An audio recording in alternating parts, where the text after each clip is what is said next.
Hello, everyone. Hello, hello, hello. Thank you guys for coming in. Thank you for coming in. Thank you for coming in. Hello, hello, hello.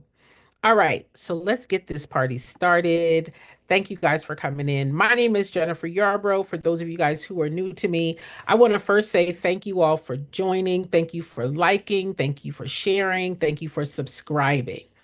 It really, really helps me when you are participating and engaging in the comments. It helps me to get into the algorithm. For those of you who are new to me, my name is Jennifer. I am your nonprofit expert.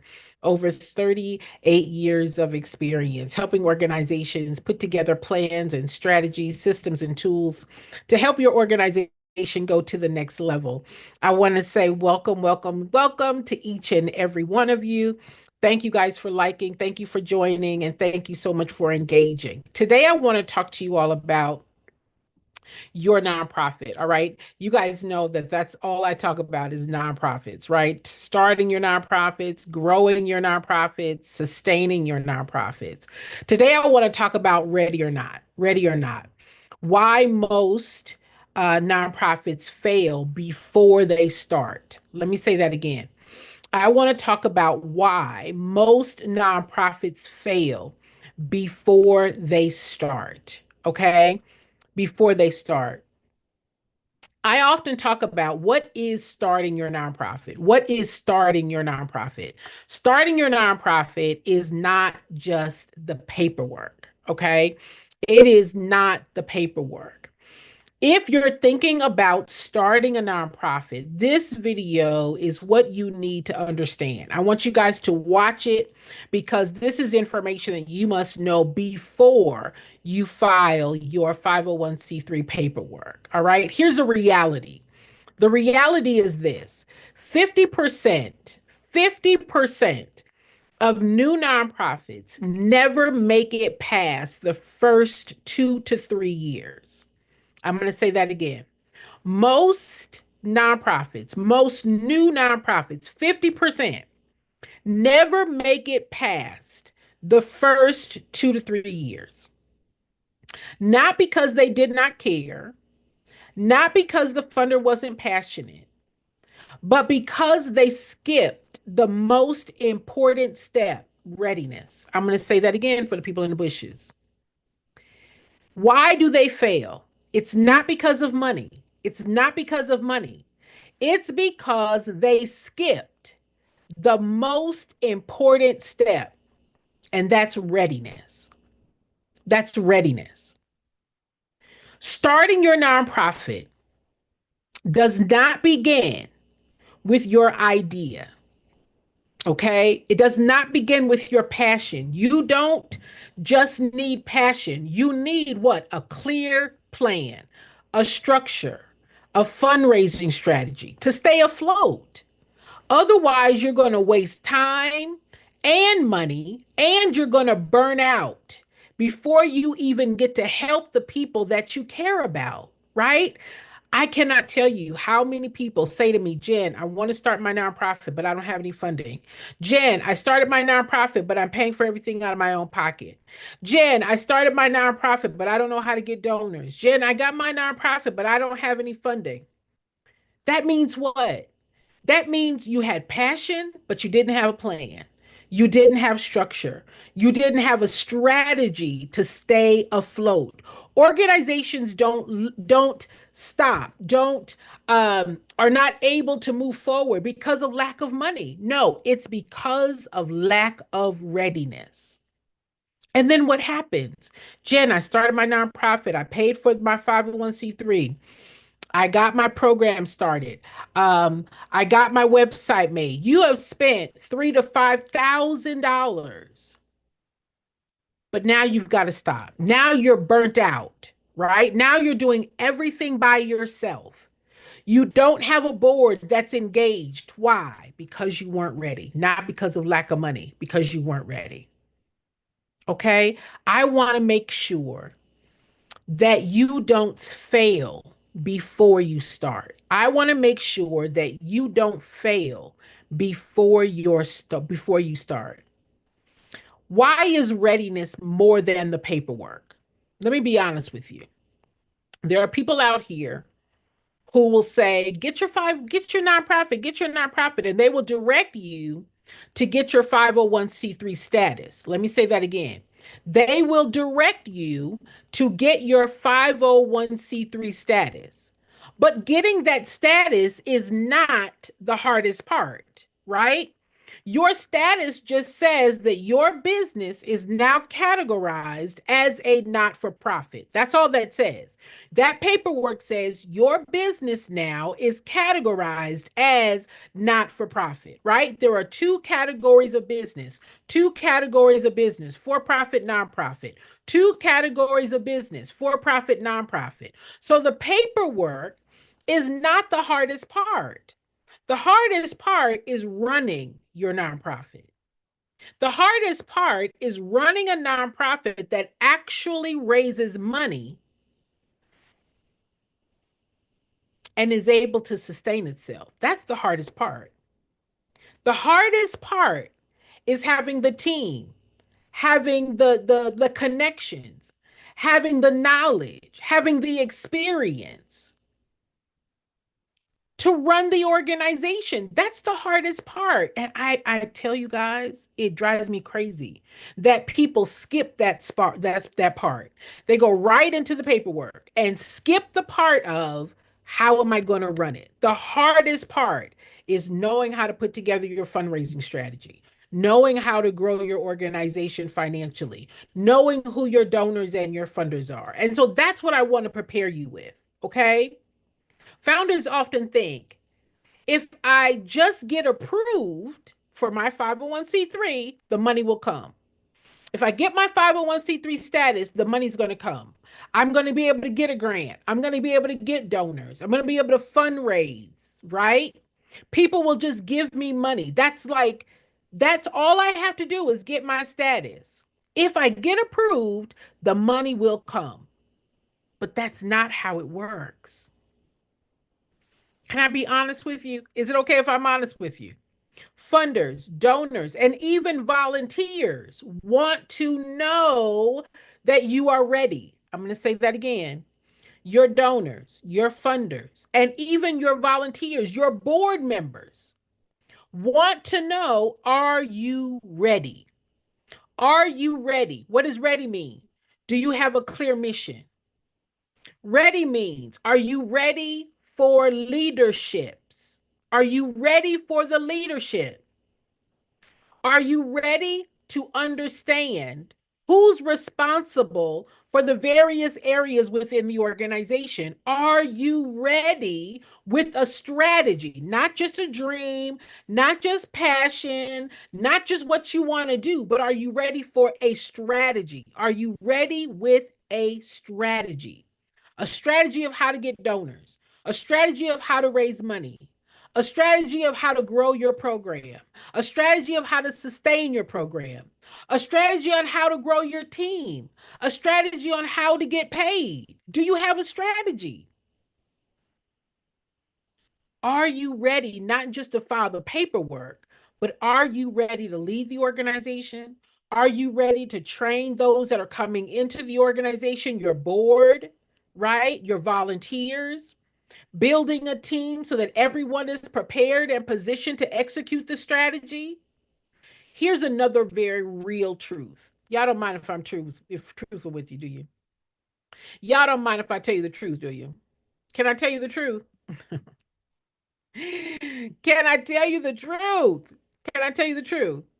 Some people don't like the truth. I'm going to tell you the truth, okay? I am a truth teller. Let me tell you the truth, okay? The truth, the truth, the truth. Let me tell you the truth.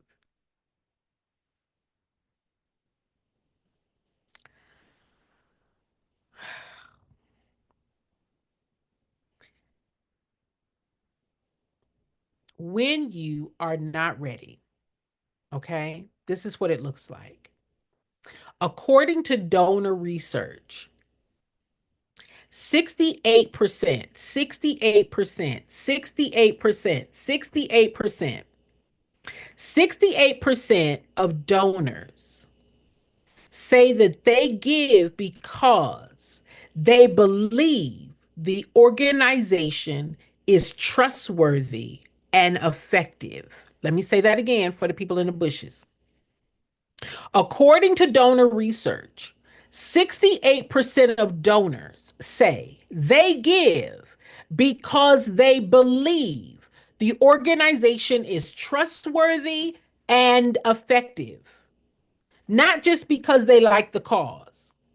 They're giving because they believe that the organization is able to accomplish its mission.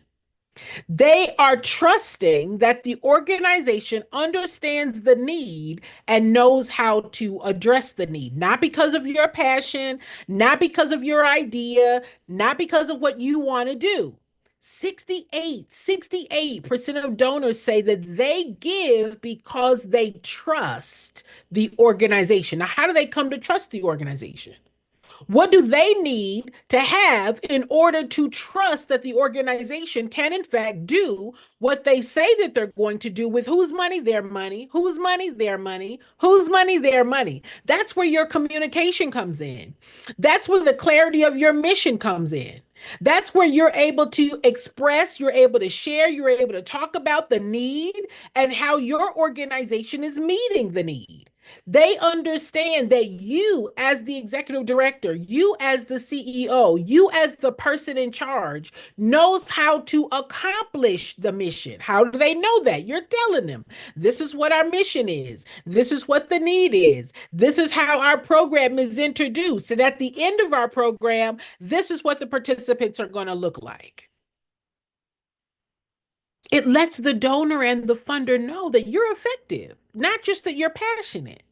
Am I making sense? Am I making sense? Now, see, some people don't, it doesn't click. It doesn't click until you start your nonprofit and then you find yourself stuck. And then you're trying to figure out, why am I stuck? Why am I stuck? I don't know why I'm stuck. I don't know how to get unstuck. I know I don't have a board. I know I don't have a budget. I know I don't have any funding coming in. I know I'm paying for everything out of my pocket, but I don't understand, how did I get stuck? Let me give you guys the clear truth. You skipped readiness steps. You went straight from idea to paperwork. Let me say that again. You went straight from, this is what I want to do, to this is the paperwork that says I'm a nonprofit. And you skipped everything in between. Most nonprofits fail before they even start because they did that. This is my idea, Jen. This is what I want to do. Bam. I got my paperwork. I'm a nonprofit, Jen. But what causes you to fail is not money. Money is not why you fail. I don't have a defined mission or vision. That means I can't explain, I can't describe, I can't articulate my mission. I can't describe why my mission matters. I can't clarify what's at stake if my mission isn't achieved. I can't speak about what it looks like when my mission has been successful. You don't have a definition. You may have a statement of a mission, but you don't know how to articulate it, right? What does that look like? When you're out in a networking meeting, when you're out having conversations with people about your program and you're trying to describe your passion for what you want to do and not the need that you're addressing. You're speaking about, this is why I started my nonprofit. This is why it's important to me. This is what happened to me. And because of what happened to me, I want to start a nonprofit. But that's not a mission. That's not a mission that connects with the donor. That's not a mission that defines why your mission should matter to them. Am I making sense? Now, I know there are some people who are just determined to start and not be ready. That's 87 out of 100. 87 out of 100 organizations will start. They'll get that piece of paper. They'll put their mother, their brother, their dog, their cat, their fish on their board, right? The board, because you're trying to get the piece of paper. You're trying to just meet the bare minimum of getting your 501c3 status, right? So you go out and you make up some mission, and then they say you need 5 names or you need 3 names. And so you pull your mother, your brother, your dog, your cat, your fish, because you're trying to reach the bare minimum to get that piece of paper that says you're a 501c3, right? So what does that mean? Now you've got your 501c3. But because you did not have a strategy or even knowledge about what the board was supposed to do, what happens now? Now you don't have a functioning board. Now you don't have an engaged board. Now you don't have a board that can help you raise money. And now you're doing everything by yourself. Nonprofits fail even before they start because you don't understand the role of the board. You don't understand what it is that they're supposed to do. You don't understand what your role and their role together is supposed to accomplish. You just think, I just need a board, Jen. They told me I needed a board. I didn't know what the board was supposed to do. I put my mother, my brother, my dog, my cat, my fish on the board. Now they can't help me raise money. They can't help me run this organization effectively and efficiently. They can't help me build relationships or go out into the community to share and show the value of our work. But I got a board, Jen. Oh, and I'm running the board too. So I'm running the organization and I'm running the board. I'm doing everything. And that's not sustainable. Now you're paying for everything out of your pocket. Why? Because when you started, I didn't have a fundraising plan, Jen. I didn't even have a financial plan. I just started doing my program. I didn't even think about how I was going to fund it. I didn't even think about where money was going to come from. So, no, I didn't put together a budget. No, I didn't put together a fundraising plan or a financial plan. No, I didn't even consider how much money do I need to have coming into the organization every single month, every single week, every single day, so that we can continue to operate and to run our program. I didn't even think about that. I just was going to get my piece of paper because I thought once I became a nonprofit, people were just going to start giving me money. I just thought it was just going to be like I would get donors or people were going to give me a grant or I could have events and I would just get money. So I didn't put together a plan. I just thought all I needed was my 501c3. So no, I didn't put together a plan. Before you started, you set yourself up to fail. How many of you have started your nonprofit organization? You have spent all of your money. Jen, I funded this thing for 5 years, 6 years, 7 years, 9 years more until I ran out of money. And I became so overwhelmed. I became so discouraged. I became burnt out of doing everything by myself. And that's not how it's supposed to be. You are a community based business. We are set up to be supported by our community. But how does the community, the donors, the funders, the supporters, the contributors, the volunteers, how do they come to know that we exist? How do they come to know that our work is effective? You've got to show them the impact of what you do. But because now you done started your nonprofit, you didn't think about what do I have to show the donors? What is it that I need to communicate to the funders? What is it that they need to know before they give me the money? I didn't even think about that, Jen. I was just trying to start my nonprofit. I was just trying to start my nonprofit. It never occurred to me that the donor, the funder, the supporter, the contributor, the volunteer is going to want something, that they're going to need to see something before they donate. It didn't even occur to me.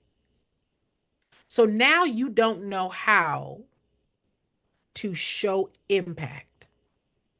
Now you don't know how to articulate why your work matters to the community, to the donor and the funder, because the donor, the funder, the supporter are not in your program. Now you're very clear about the program, right? Because that's really why you started.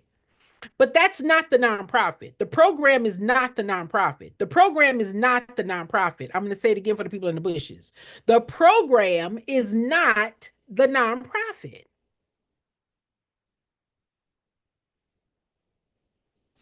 You didn't start a program.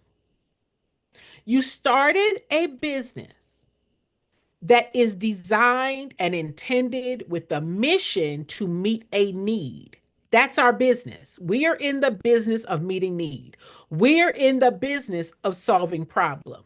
We are in the business of result. That's our business, right? That's the business. How do we accomplish and are successful in our business? Through our program. This is the business. This is the organization, right? The organization is created. The mission is on the organization. The mission is on the organization. The mission states that there is a problem and our business is created to solve the problem. The program is designed strategically and intentionally to solve the problem. The program is designed intentionally and specifically to deliver the result. You did it. You know how to do it. That's what the program is. The program is the group of activities that are intentionally and strategically designed to accomplish the mission. But the program is not the nonprofit. The program is not what you started. The program is nothing but an expense. All right? When you started your nonprofit, when you got that 501c3, it never mentions program. It doesn't say anything about the program. And I know many of you don't know that because you got LegalZoom to fill out that paperwork, right? You got LegalZoom to fill out the 1023 form. You hired somebody else to fill out the 1023 form. You may never have seen the 1023 form. But the 1023 form doesn't say anything at all about program. It does not say you started a nonprofit. It says that your organization, your business, has now been recognized as a nonprofit.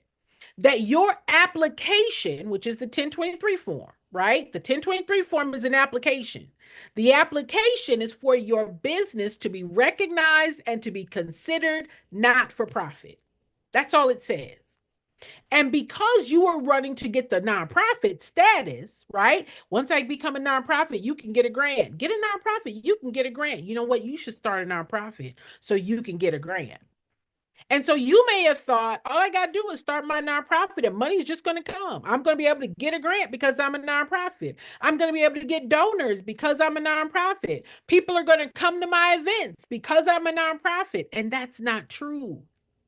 Before your donors and your funders give to what you do, they first have to know what you do. They first have to understand what you do. They first have to trust that you can do it with their money. I want you all to hear me. I want you to think starting equals funding. Put that in the chat. Starting equals funding. I'm going to say that again for the people in the bushes. That any business that you start, any business that you start, you've got to know how to fund it. You've got to know where is money going to come in for us to operate. So starting your nonprofit does not equal passion. Starting your nonprofit does not equal what you want to do. It equals funding. Starting equals funding. If you don't know how you're going to fund it, if you don't know where money comes from, if you don't know why donors make a decision to give, then why would you start? Many of you are frustrated right now. Many of you are frustrated. Many of you are burnt out. Why? Because you've been funding it out of your own pocket. You've been funding everything out of your own pocket. Jen, I've been paying for everything. Jen, I don't have any donors. Jen, my board, they give a little bit, but it's not enough to grow. It's not enough to sustain itself. It's not enough to hire help. It's not enough to expand. It's just not enough.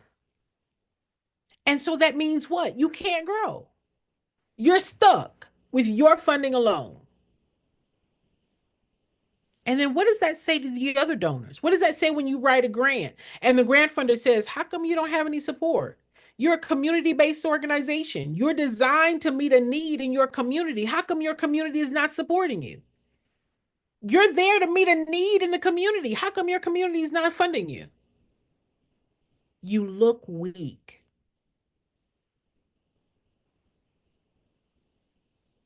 So what happens? Your grant application gets denied. What happens? Donors hesitate to give.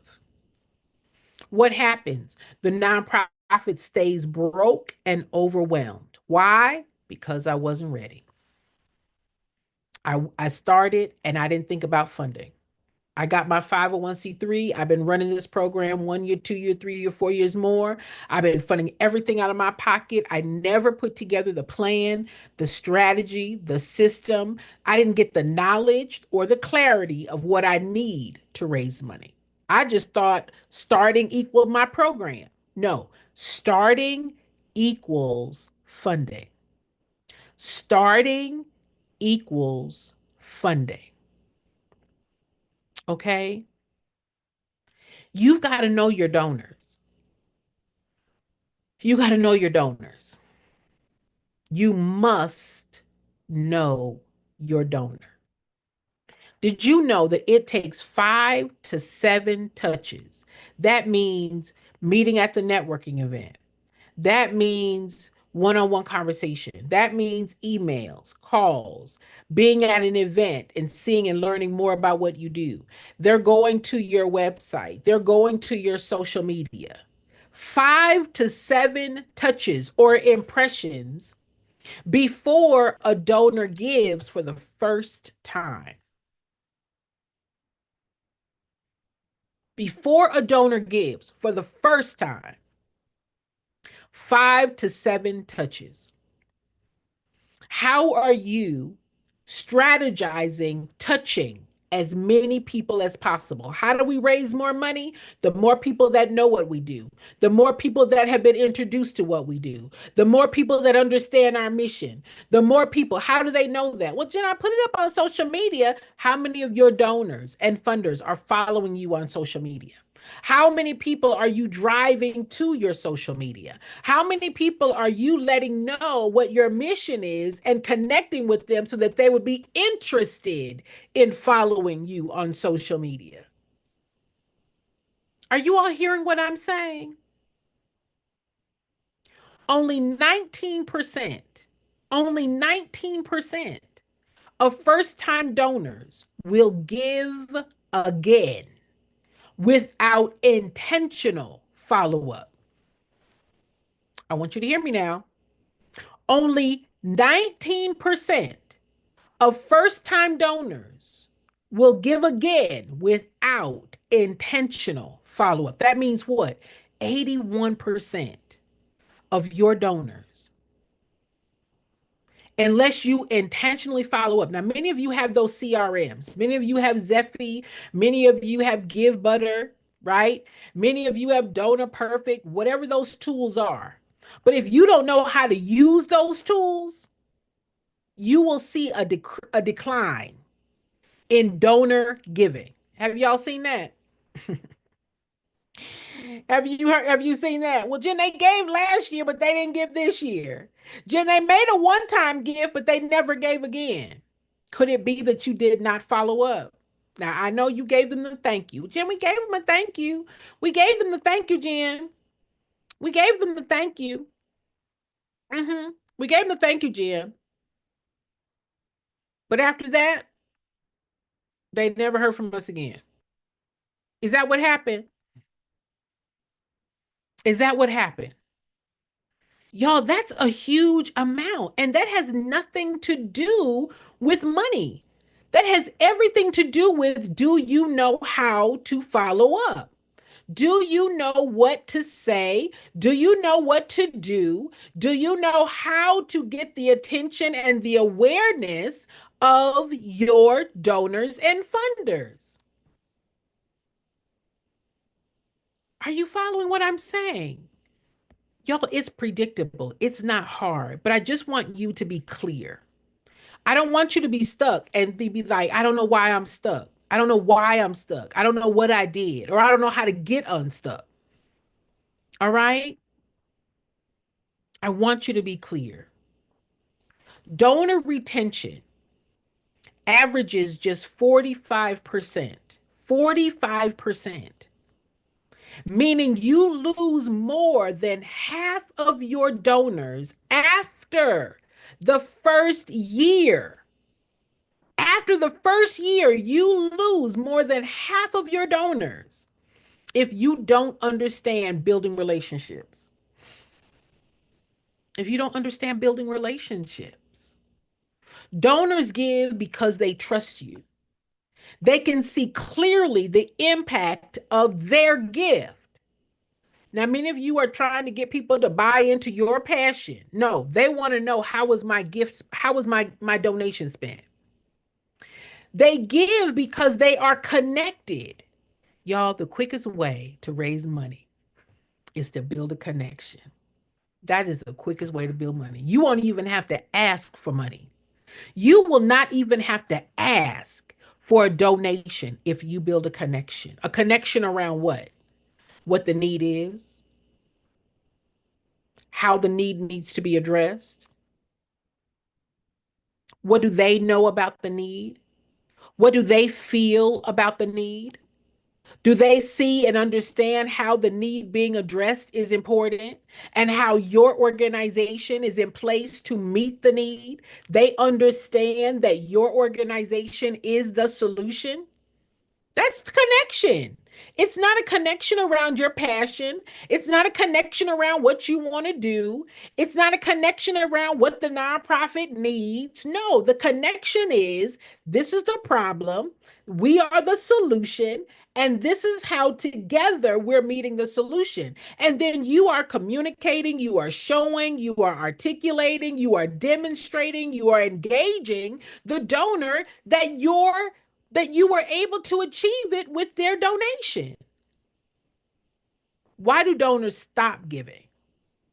They stop giving because you don't say thank you. Now, I'm of a person that says thank your donors at least 7 different ways. Okay. But you send out that little, generic thank you, the little generic auto reply thank you. All right, whatever. But then they don't feel like their gift mattered. They don't feel like their gift mattered. They don't feel like their gift really made a difference. And if they don't feel that their gift mattered, if they don't feel that their gift made a difference, why would they give again? Are you hearing what I'm saying? Donors stop giving when they don't think that their gifts make a difference. They're like, I want to give my money to something that's going to make a change. I feel like my money was just wasted. I don't know what difference it made. That's for you to communicate. That's building the relationship. That's continuing to show and to share. That's with you keeping them connected to the success of your organization. That's not hard. You should want to do that. You should want to show, to prove, to educate, to inspire, to involve your donors to see that together you really are making a difference. You want them to see it. You want them to be a part of it. Now, listen, y'all know, if y'all have been following me, y'all know I can't stand me a backpack, honey. You mention backpack to me, and I just start cringing. Drop off these backpacks. Drop off these backpacks. No, don't drop off the backpacks. Engage the donor by what? Inviting them, inviting them, inviting them, inviting them, inviting them to pass them out, inviting them to put a note inside, inviting them to encourage the young people as they're passing out. Are you hearing what I'm saying? Now they get to see up close how their money is making a difference. It's not hard. It just takes knowledge. That's it. It just takes knowledge. The other reason, um, the other reason that donors stop giving is because the organization only reached out when they needed money. They only reached out when they needed something. They didn't reach out to give them updates. They didn't reach out to give them success stories. They didn't reach out to let them know how the problem is going. They didn't reach out to give examples or proof that the program worked. The only time they heard from them is when they needed money. Your readiness determines whether you attract donors and keep them. I'm going to say that again.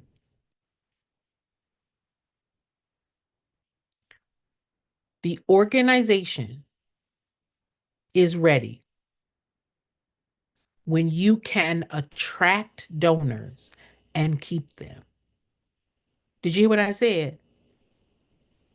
Because when you start that program is nothing but an expense.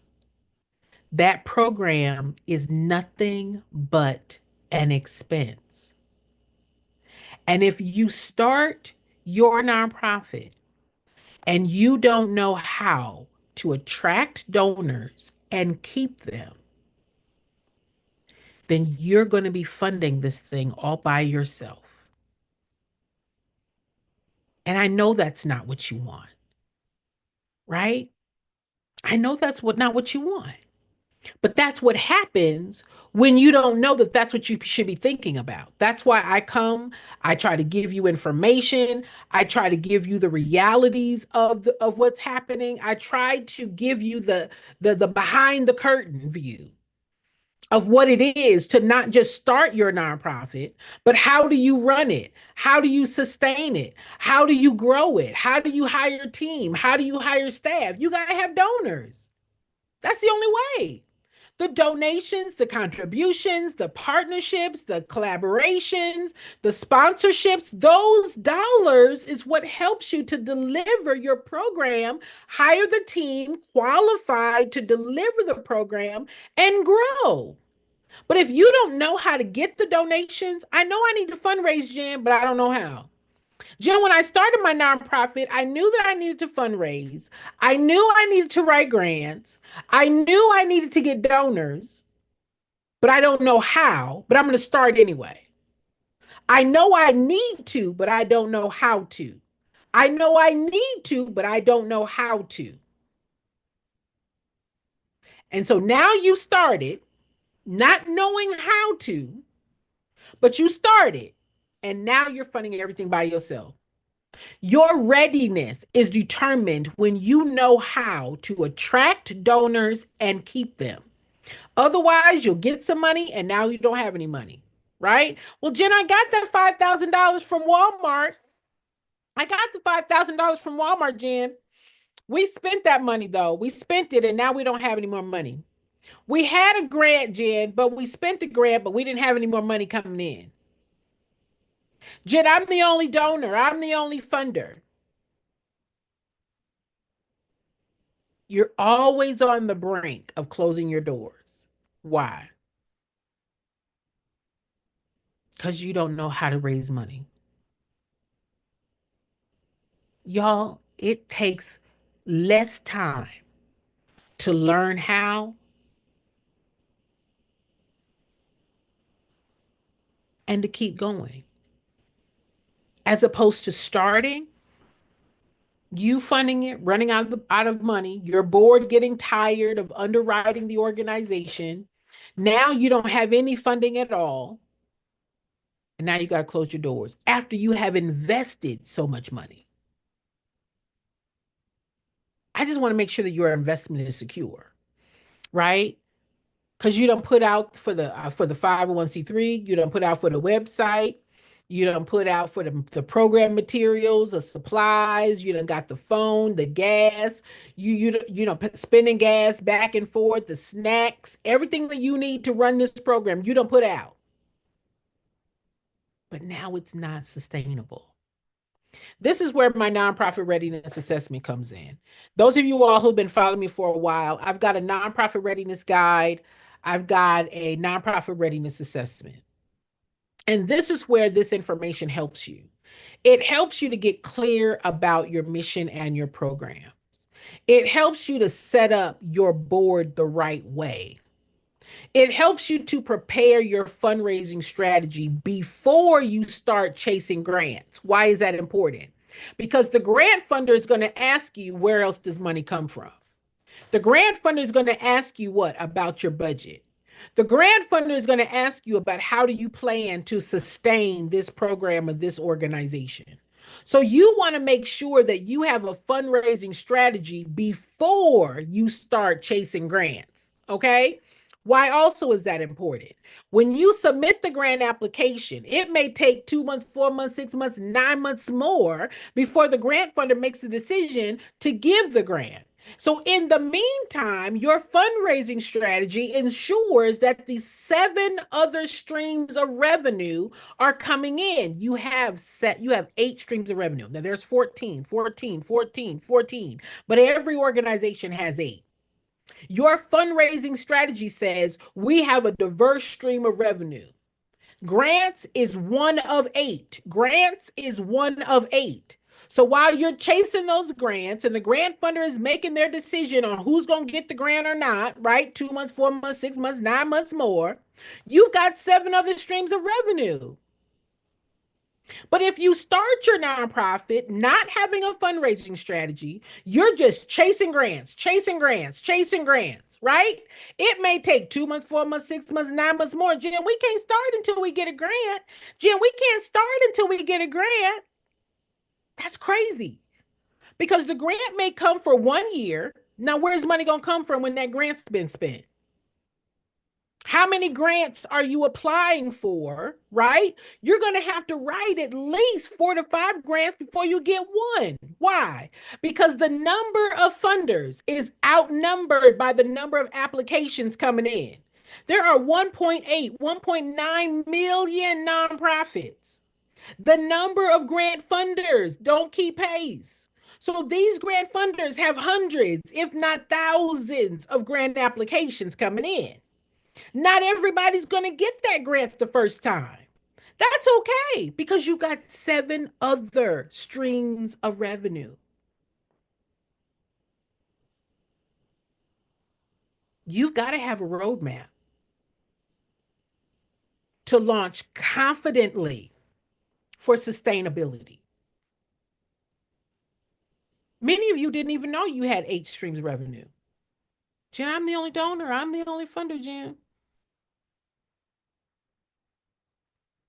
There are, in fact, 14 streams of revenue. For those of you guys who've been following me, you know I'm a professional fundraiser. I raise money, honey. I teach my leaders how to raise money. We raise real money. You understand? I, in my job, had to raise anywhere between 12 to $15 million a year. It was my job. I am a professional fundraiser.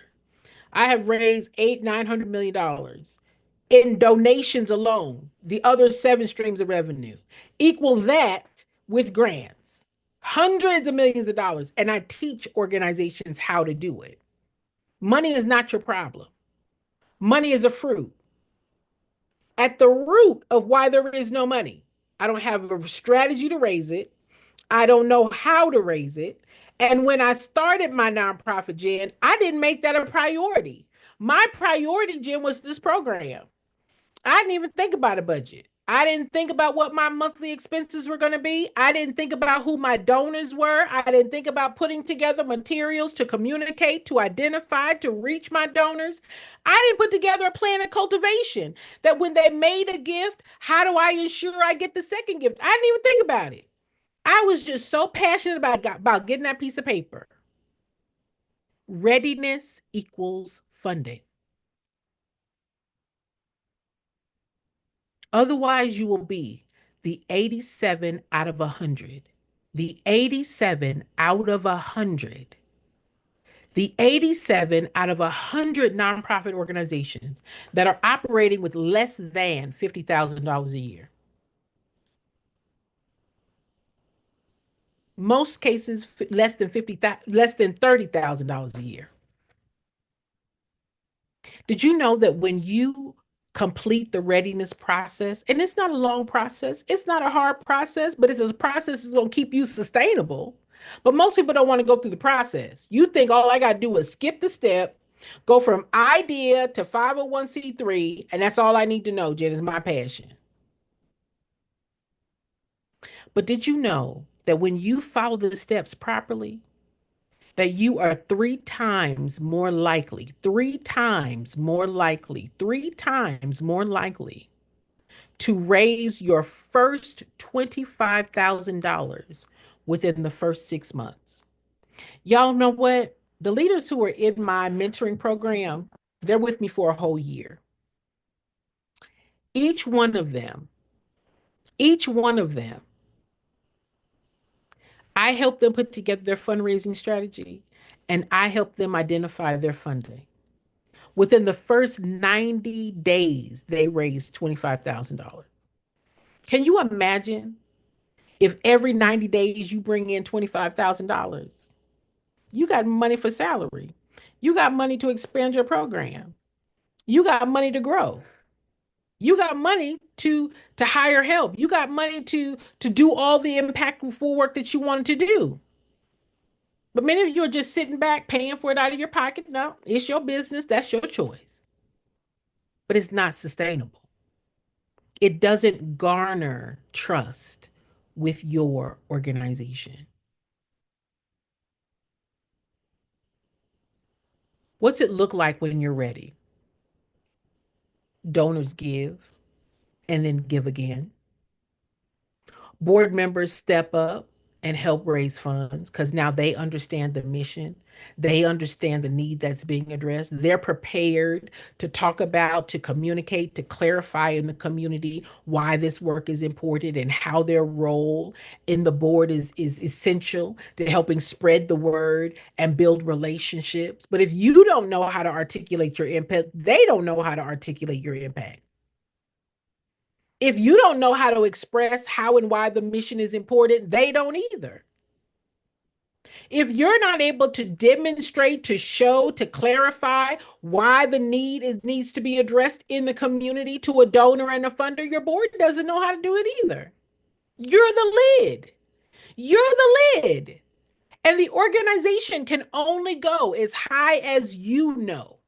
What you know is what keeps the organization from growing.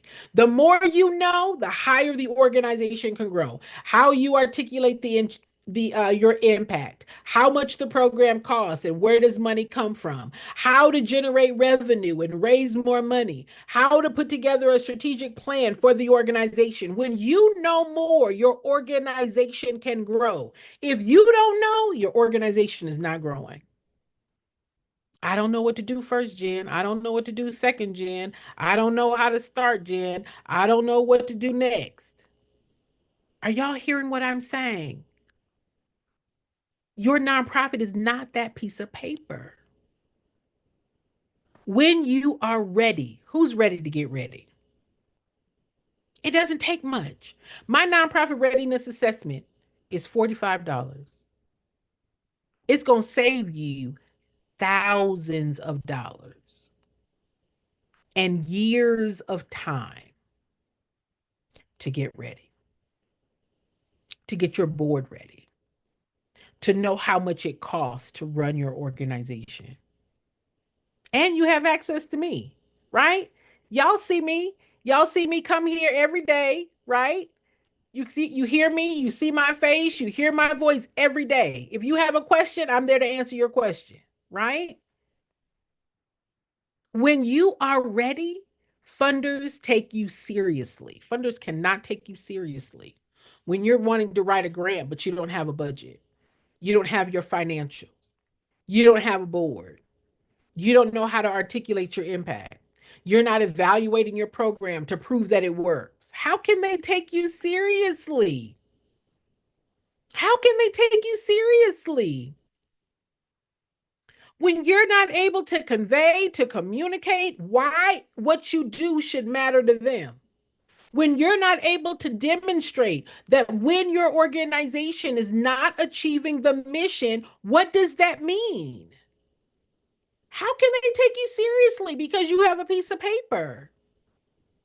Are you hearing what I'm saying? You want to be taken seriously, you want to be respected. You don't just file for your tax exemption. You launch with a real plan. Let me say that again.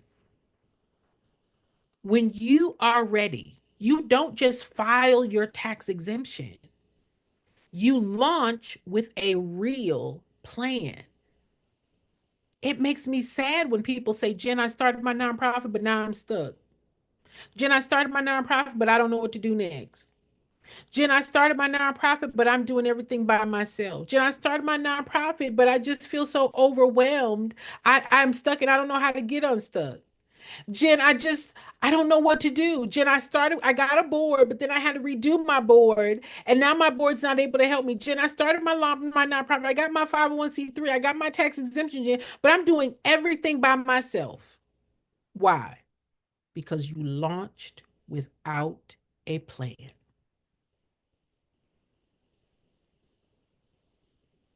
Did you know that out of 100 nonprofits, 13 thrive? 13. Why? Because those 13 put together a plan. Those 13 know how to run the business. Those 13 understand what it costs and how to generate the revenue. Those 13 know how to get the donors, the funders, build relationships. Did you know that 87 don't? Your nonprofit can be among the small percentage that not only survives, but thrives. But that's up to you. That's up to you. You're the funder, you're the contributor. You are the person that is the CEO. You're the lid. You're the visionary. You are the leader that is bringing and building and developing team. You're not running a program. Your nonprofit is not a program. It is a business. Are y'all hearing me? Are you hearing what I am saying? It's so sad. It is so, so, so sad that those of you that say, Jen, I'm passionate. Jen, I want to start. Jen, this is what I want to do. And you are well meaning, right? You are well meaning. You want to make a difference in your community. You want to see your community better and stronger. You are passionate. You are a giver, but you don't have any experience.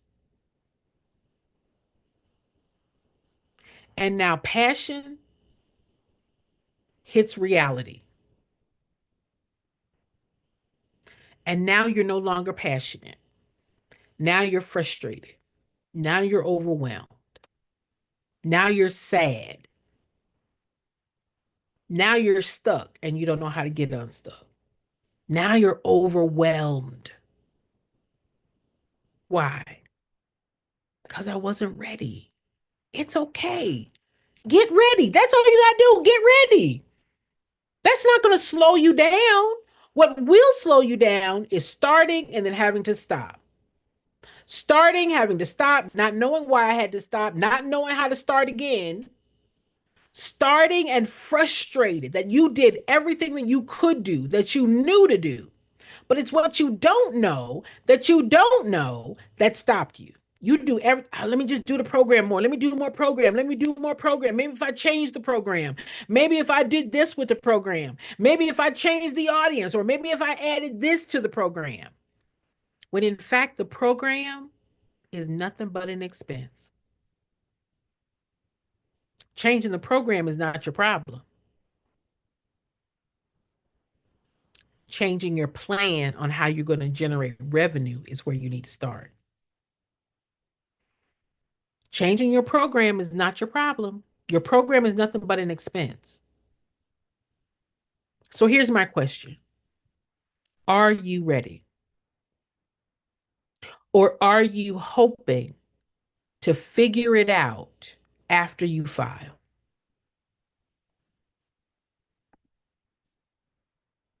How many of you are just hoping after I figure it out, Jen? After I file, Jen, I'll figure it out. I'll figure it out, Jen, after I file. After I get my 501(c)(3, I'll figure it out. I'll figure it out. The good news is that you don't have to do it alone. That's the good news. The good news is that I have a nonprofit readiness assessment that all you have to do is know what you need to know. That's it.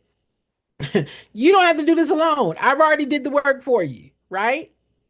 It comes in a PDF. All you've got to do is make sure that I can answer all of these questions. Do I know what my mission is?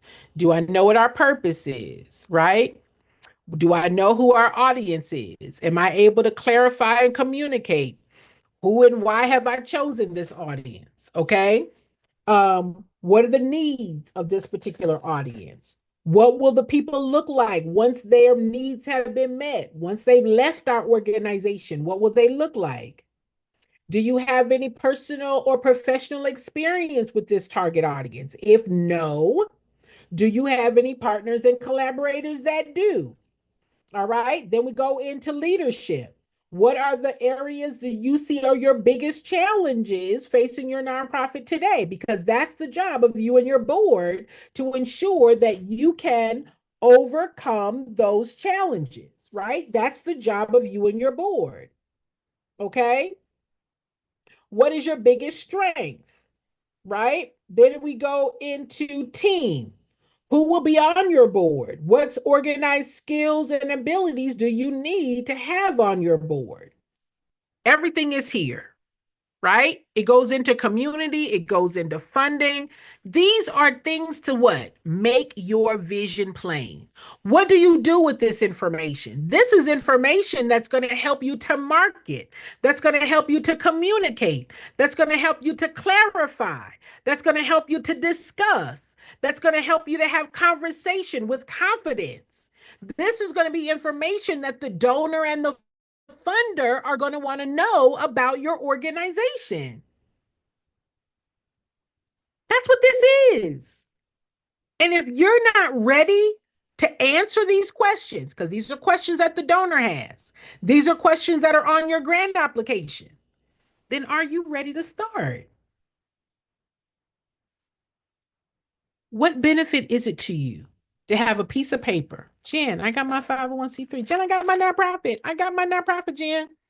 I got my nonprofit. Jen, I started. I got my nonprofit. This is not a nonprofit. You're not running this. This does not say you started. Now, for those of you who are new to me, I've been doing this work for 38 years. June is going to be 39. And in my job in the nonprofit space, it was my job. And the organizations that I helped, none of them were mine. Okay. I got into the nonprofit space as an intern in graduate school. I graduated from Tuskegee. I was on my way to law school at Howard, and I did some graduate work in East Tennessee State at Johnson City, Tennessee. I did my internship at the Kingsport Housing Authority in Kingsport, Tennessee. And that's where I wrote my very first grant. It was a class assignment. It was a drug and alcohol elimination grant for HUD. And it was a grant that I wrote to turn into class. And it was funded for $250,000. Then I wrote a second grant. It was funded for over $2 million. Then I wrote a third grant and it was funded.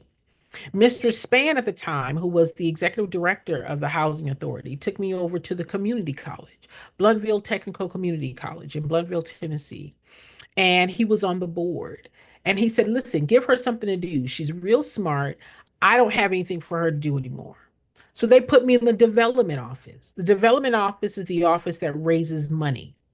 That's where I learned donor acquisition, donor cultivation, major gift giving. This was at a time 38 years ago where there was no internet, right? There was no cell phone. There was no social media. Okay. There wasn't even a laser printer. Our way of communicating was a newsletter that we had to cut out clip art, tape it to the screen and photocopy it. That's how we made our newsletters. Okay. They came stapled. They didn't come email. It was before email. My point is this. The tools to raise money have changed, but why people give has not changed. The tool to raise money has changed, but why people give has not changed. And as a professional fundraiser, I left that experience again on my way to law school. I had no intention of being in the nonprofit space. I was on my way to law school, honey. I was going to be a lawyer, and that is what I had intended to be from the age of 5 years old. 2 weeks before law school, I am now in Alexandria, Virginia, and a girlfriend and I are leaving dinner, and I am hit by a drunk driver. We are hit head on by a drunk driver, and I'm laid up for a whole year. And so my window to go to law school closes. All the money I had saved is now gone to live on. I couldn't walk, I couldn't work. So when I was able to walk again, I had to get a job. I got a job writing grants. I didn't have a coach Jen in my life. It was my job. It was my job. I wrote grants for 8 years. I got bored. Now, mind you, I'm upset that I'm not in law school. I'm upset I'm not in law school. I'm working in this nonprofit, but this is not where I want to be. This is not my passion. This is not what I want to do. It's my job. I then decide I want to do something else. They said, "What do you want to do?" I said, "I don't care. I don't want to do this anymore." They put me in the development office. I worked my way to be the director of development. Now I'm the director of development. Now I'm managing a team and we're raising money from the 7 streams of revenue. Then I became the executive director. I'm the executive director at the American Red Cross. I'm the executive director at Girl Scouts. I'm the vice president at the Los Angeles Mission. I'm the director at the Black Gays Institute, right?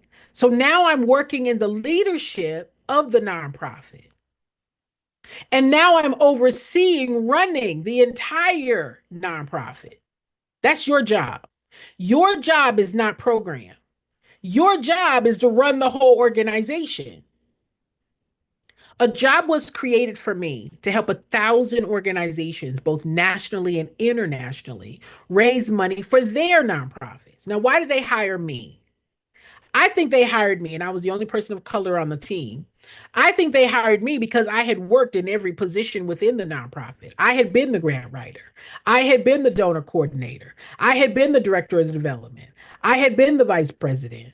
I had been the executive director. So I could train these individuals on how to do their job. That's why they hired me. Now, nobody else on my team had that much experience. They had been the executive director or they had been the director of development, but they had never run a nonprofit. They had never done every single job in the nonprofit. So I'm the expert in that it was my job to run the nonprofit, to work in the nonprofit, and people hire me. Jen, can you train my director of development? Jen, can you train my board? Jen, can a board will call me and say, Jen, can you be my interim executive director? Jen, can you do this?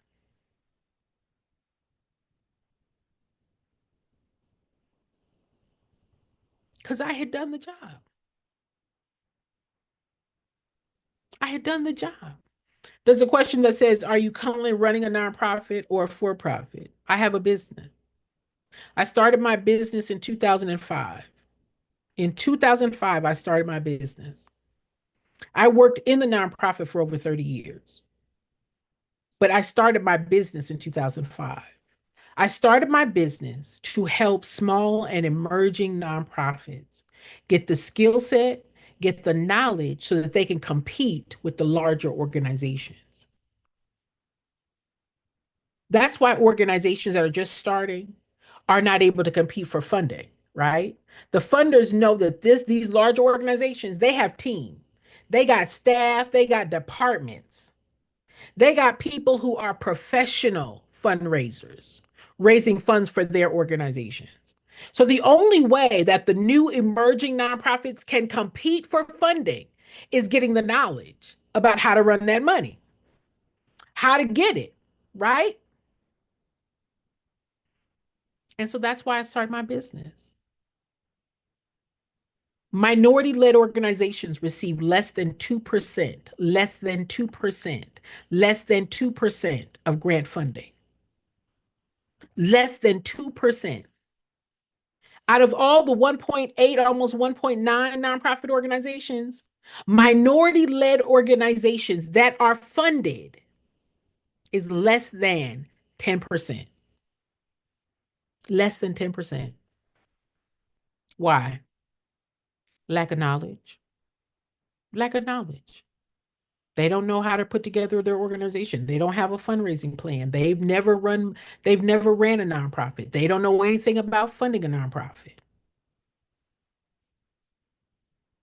I decided that among the duties of my business is training because that's the only way that you're going to be able to succeed. That's the only way that you're going to be sustainable. That's the only way that you're going to be able to grow and thrive. And in this current economic condition where we are today, the demand on the nonprofit is only going to increase. That when the Department of Education is gone, when USAID is gone, when HUD is gone, right? When the Department of Veterans are gone, where are these people going to go? The nonprofit. That's our business. Our business is to do what government cannot do. Our business is to meet the need that businesses cannot do. So where are they going to go for the food banks? Where are they going to go for the after school programs? Where are they going to go for the job readiness programs? Where are they going to go for the affordable housing programs? Where are they going to go for the shelters? It's the nonprofit. But if your organization is not ready to get the funding, to sustain the funding, you're just not ready. Am I making sense? Again, only 13% understand. The large majority think, oh, I can do this. I can do this on my own. I don't have a dog in that fight. I just want you to know that your community is waiting on you, but you have to be ready to serve them. Your passion is not enough. Your passion is not going to ensure that you have the funding to keep that program going. And what does that look like? We started, but we didn't have the funding, and so then we had to stop. So now you've let the community down. You let the people that needed your program down. Why? Because you weren't ready. Because you weren't ready. That has nothing to do with money. Money is not your problem. Money is not your problem. Readiness is your problem. If you all decide that you want the nonprofit readiness guide, I also have a training on how to start your nonprofit with no money. How to start your nonprofit with no money. You get the nonprofit readiness assessment. It's only $45. And I will give you the training on how to start your nonprofit with no money. Okay? It comes with a handout as well. My goal is that you are prepared to compete. You're competing for funding. You are competing for funding when you're having conversations with donors, when you're writing grants, you're competing. That grant funder is not going to fund everybody. But those organizations that know how to put together the proposal, that knows how to articulate their impact, that knows how to demonstrate the cost for their program and their operations, those are the ones that the donors invest in. I want you to be among that number. All right. Listen, I hope that this information has been helpful to you. I hope that this has been clear and clarifying. I teach this. I teach this in colleges. I have written several books on the subject matter as well. This is one of my books. My very first book, I like to start with the first one. The very first book that I wrote was Guide to Grant Writing Success. This was the very first book that I ever wrote. This is my second book, Guide to Fundraising Success. This was my third book that I wrote, Nonprofit Startup to Sustainability. This was my fourth book, Blacks and Nonprofits, the Grant Writing Edition. This was my fifth book on how to raise money for your nonprofit organization every single day of the year. I took my plan of raising $12 million a year and I put it in a book. I share this with my VIP clients. They get this book, in fact. And then I've also written guides to help nonprofit leaders. This is a fundraising plan right here. This is another one on how to put together your strategic plan. We put together this one is a nonprofit executive leadership. I teach this with my executive leaders that are in my VIP programs. This one is a book on how to put together your board, how to train your board, how to identify the needs for your board, and many other. I've got lots and lots and lots and lots and lots and lots of books and guides that I have used over 30 years to train thousands of nonprofits. That's what I do. I train nonprofits on how to run themselves, how to sustain themselves. And June will be 39 years. I am a nonprofit expert. I am a nonprofit strategist. I am a professional fundraiser. I am a grant writer. And I'm a unicorn because there are very few people of color who have achieved my level of success in this business, in this industry. And I feel very fortunate and humbled that I was given the training. You know, when I was in graduate school, it was a class assignment. I had no idea that I would be the nonprofit expert. I had no idea that I would be teaching the subject matter. It wasn't my plan. I thought I'd be a lawyer by now. I do have the gift of gab, by the way, but um, it took me many years of working in the nonprofit. It took me many years of working in the nonprofit to really understand the importance of the work. It took me many years to get over the hurt and the disappointment of not being in graduate school. Oh, I'm sorry, in law school. It took me many years to get over the disappointment of not being in law school. And once I just kind of settled into the fact that law school was just not a part of my plan, I began to feel differently about the nonprofit space. I am probably, I'm a huge nonprofit advocate. I will fight anybody over the importance of this work.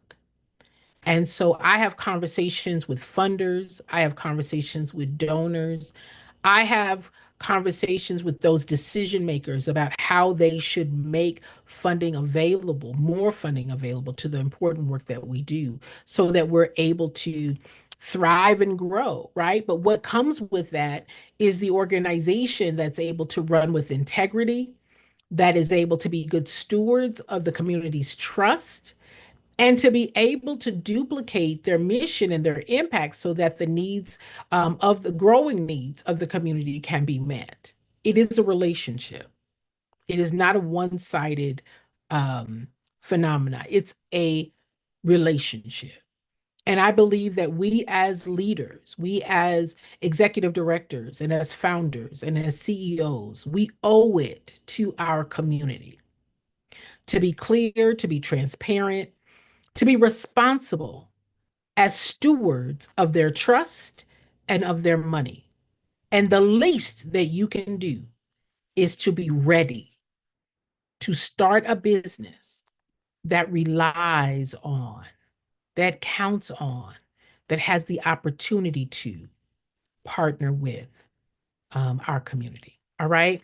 So here in the comments on YouTube, bit.ly, teach me Jen, bit.ly slash teach me Jen, bit.ly slash teach me Jen. That is the link to get the guide. That is the link to get the guide, and I will send you the Start Your Nonprofit with No Money um, as my gift to you. All right.